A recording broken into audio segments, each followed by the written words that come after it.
Chesterfield Recovery Academy, we're entering our 4th year, but it is a school program where students come here, they do their academic work, and then by the afternoon they go to group therapy, and within the day we do a lot of individual sessions.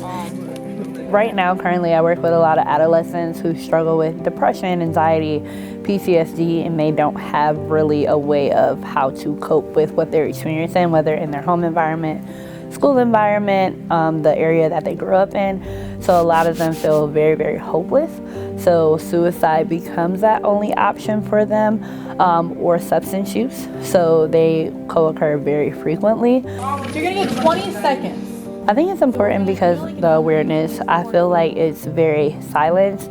I feel like a lot of people don't know about addiction, or they have their assumptions based upon what they've seen on TV. But I think it's very important to understand what are the warning signs to look for in those adolescents or adults who are struggling with their mental health or struggling with substance use. Girl, what? The component of depression, I feel like if they feel that sense of hopelessness and nothing is working, they don't have any type of support, they're lonely, even loneliness could drive you to that point.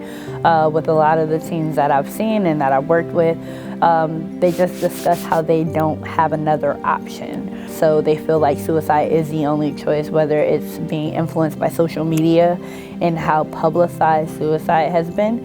And it kind of gives those students those ideas to, hey, this is how I solve my problem. A lot of times it's very, very silent. Sometimes a lot of people don't realize that someone is at their wit's end.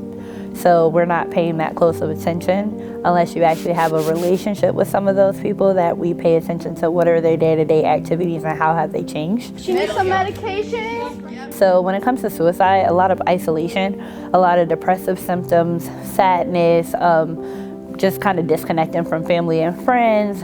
Some of the people have given away their items, leave notes saying, you know, this is not something I can do anymore. So just having a conversation like, hey, these are the things I noticed. Even though it's a very difficult conversation, we have to have them. Asking directly, are you considering suicide? And then, hey, what do you need from me in these moments once we find out if this person is actually considering suicide? Schools like this create that space for those adolescents to really get back on track with their academics and then also deal with their substance use. So 988 is always a number that we can call.